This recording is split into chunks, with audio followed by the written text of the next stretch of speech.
Yun, good morning mga boss. Ayan. So, babiyahe na tayo ng Bicol. Samahan nyo ako ngayong araw mga boss. So, sana makauwi tayo ng ligtas. Yan. So, ito mga dala natin mga boss. Power bank, tsaka yung battery. Cellphone siyempre. Tubig, tsinelas, kung sakaling umulan. Ayan. Tsaka may raincoat din ako dito. Ito lang dala natin, ukay. So, yan, nagpalit na ako ng gulong kasi kanan lang yan. Goods pa naman yan. Ayan, low budget pa tayo eh. Tsaka na lang siguro. So, titignan natin kung magkano mga gastos natin papuntang Bicol. So, time check tayo, alas 6 na. Ayan. So, ilang kilometers ang ating check natin kung ilang kilometers. 315 kilometers mga boss. 7 hours and 19 minutes andun na tayo. Ayan. So pinapadaan tayo sa may Ligaya Drive. Check natin kung nakamotor ba to. Ayan, nakamotor naman yata. Ayan, nakamotor naman siya. So Ligaya Drive tayo dadaan mga boss. This is it. So samahan nyo ako guys, Pabicol tayo. Sa may Ragay lang naman. Ayan, naglolo ko yung natin, yung speedometer ng ating sensor yata. Yan, nabasa hapon. Sobrang lakas ng ulan. Pero wala naman problema yan. So 300 plus yung 314 kilometers na takboy natin mga boss. Kulang 7 hours and 17 minutes andun na tayo. Pero di naman pwedeng di tayo mag-stop over kasi kailangan natin ipahinga yung belt natin. Kasi siyempre scooter lang dala natin. Kasi pag uminit yung belt natin, sobrang init, baka mag-cause pa ng pagkasira, di ba? Kaya dapat pahinga din natin. Alright. So samahan nyo ako guys. Titignan natin kung magkano magagastos natin sa gas, tsaka pagkain, tsaka ayan, etc. Alright. Malabas na tayo. Naglolo ko speedometer talaga natin.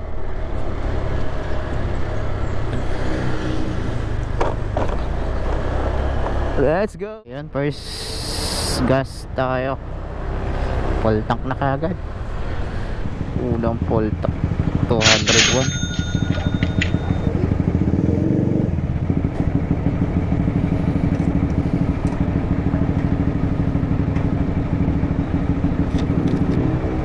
May piso ka dyan, sir? Meron sir. So yun guys, dito tayo dadaan sa may Governor's Ferrer.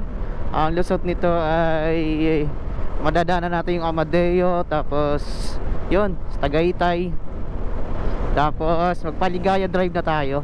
Ayan. So subukan natin itong motor natin kung kaya pa ng motor natin. 85,000 hindi pa nakakaalam kung ilang odo na ba yung motor ko. 85,170 na yung odo na ng motor natin. Still working pa rin lahat. Pero ngayon nagloloko-loko yung speedometer ko. Yung sensor ng speedometer, yun, nagloloko-loko. Nabasa ito kahapon eh. Sobrang lakas ng ulan. So yun guys, binabaybay na natin tong kahabaan ng Crisanto de los Reyes. Dito lang to sa may Amadeo. Ayun, Tagaytay na tayo mga idolo. Kita na natin yung Starbucks. Medyo may hamog pa. Mahamog-hamog pa guys. Time check tayo, 6:47 na tayo. Nakarating dito sa Tagaytay. Wala isang oras natin tinakbo tong Tagaytay ah. Yan mga boss oh. May hamog-hamog pa.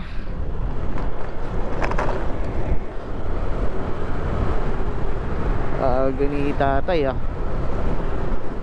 Ito yung rota natin mga boss. Dito ako nagmamalagi.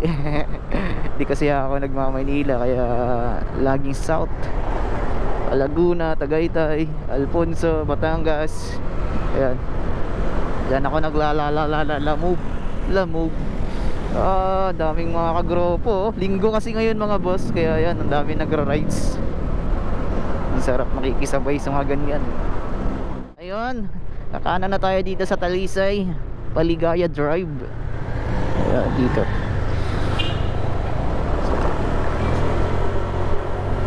Grabing hamog mga boss, oh. Kita mo talagang hamog, napakalamig. Lamig, grabe. Oh. Wow. Sheesh. Mahamog-hamog pa. Tsambahan natin ganitong panahon, ha. Mahamog-hamog. Mahamog-hamog.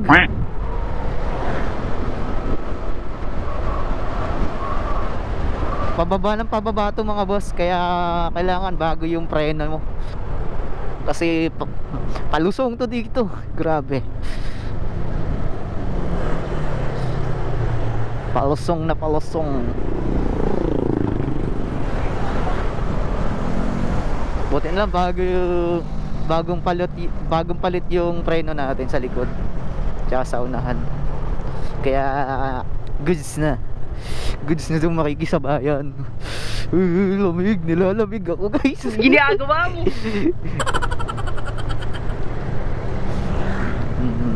Ligaya Drive. Kailangan mabagal ang takbo mo dito. Bawal ka mag-overtake. Kasi napakipot ang kalsada dito. Baka mag-overshoot ka, di ba? Kaya ako, di ako nag-overtake katulad yan, no? Ginagawa niya, napakadelikado yan. Lalo na pa-curve. Naku, overshoot ang abutin mo.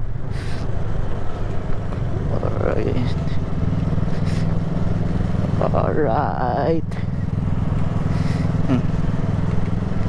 Pwede mo picture dito. Ang ganda siguro dito.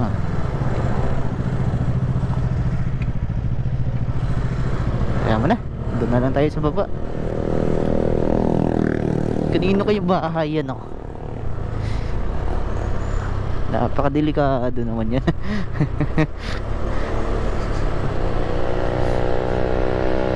Bagay, pwede naman papatibayin yan. Ay, tinan mo yung vulkan mga boss, oh. Nausok. Kaya pala. Yan, Talisay na tayo. Talisay, Batangas mga boss. Pero hindi pa nagtatapos dito yung kalbaryo mo. May paahon pa dyan. Ay, paahon? Lusong. Mga boss, nandito na tayo sa Santo Tomas. Hindi ko na malayan, Santo Tomas na pala to. So palusot na tayo ng San Pablo. Ayun guys, SM Santo Tomas. Woo! Santo Tomas na tayo. Ang bilis lang ng biyahe natin, smooth.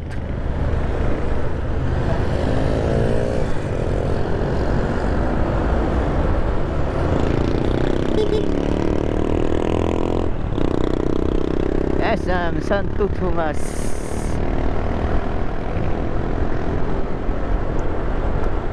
Alright, bali 259 kilometers pa yung tatakbuhin natin. Sobrang layo pa. Kaya mahaba-haba pa to. Mahaba-habang paglalakbay. Alright. So yun guys, Alaminos na tayo. Alaminos, Laguna. Ay grabe mga sinapit ng sasakyan to.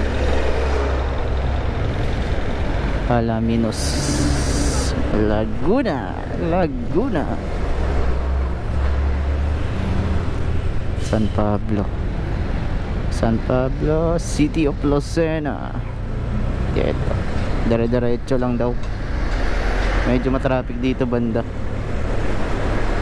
sa may Alaminos. Paglinggo walang Rosie, sarado.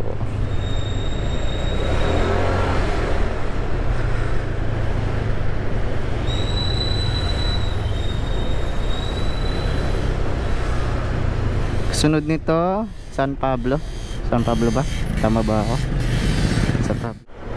So yun guys, andito na tayo sa San Pablo. Ayan, SM San Pablo. After 3 hours, 6, 7, 8, ay 2 hours lang pala. After 2 hours nating biyahe, dito na tayo sa San Pablo. So kasunod nito ay ano na, anong kasunod nito? Quezon na ata, Quezon Province. Medyo malayo pa. 240 kilometers pa yung tatakbuhin natin guys. 5 hours estimated time. Pero hindi pa talaga yan tama kasi kakain pa tayo, stop over pa tayo syempre. So yan guys, patuloy tayo. Let's go. Right. Tapos na tayo kumain dito sa San Pablo, Jollibee. San Pablo na to. So dire-diretso na tayo hanggang sa Quezon Province. Dire-diretso na to. Pachaong na to eh. Pachaong na sunod nito. So tara na. Yeah. Alright, napaka-smooth ng makina natin. Bagong change oil. Kaya pag umalis kayo mga boss, kapag umuwi kayo ng probinsya mga boss, dapat naka-condition yung motor mo. Dapat bagong change oil, bagong palit, lahat ng papalitan para walang aberya. So 85,209 yung tinakbo ng motor ko, pero all goods pa rin. Basta alaga ka lang sa change oil talaga. Kaya nagpa-change oil muna ako bago. Ang ano pa nga eh, pula-pula pa yung oil nito eh. Change oil ko na kasi medyo malayo yung ano, pagpupuntahan natin. So every 3-5 nagpapa-change oil ako. Kaya yan, smooth pa rin yung makina natin. Basta alaga ka lang sa change oil kasi yun yung buhay ng motor natin eh. Kumbaga yun ang pinaka ano nila, pinaka kailangan. Katulad ng mga tao, kailangan ng tubig, di ba? Kaya yun din sa kanila yun. Kaya mas dapat maalaga ka sa alaga mong motor. So pagka ano nito, konti na lang, ano na, arko na ng Quezon Province. Tara na, let's go.